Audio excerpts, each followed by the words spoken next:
Hey der, det er mig, Karl igen. Som I ved nok, så er det nytår i morgen. Og det er rimelig nøjeren i sig selv, ikke? For fester alle steder, og der er udenfor, der er bare mørkt. Og man bliver fuldstændig væk, og fyrværkeri, det er fucking fedt. Så har det været jul. Jeg har lige ligget syg i 5 dage. Influenzaepidemi over København.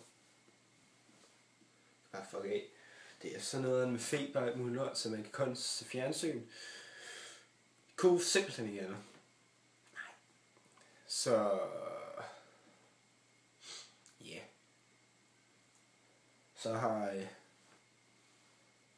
Så har jeg fået noget julegave.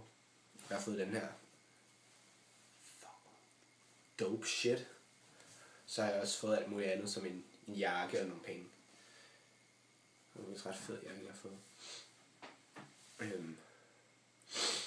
Ja, noget mere tøj, noget At The Future, bitches, og nogle sokker. Ja, det kan vi lide. Så det er for denne gang. Nu ses vi snart. Jeg tror, jeg lægger noget nyt ud i morgen. Så jeg regner med, når det er nytår.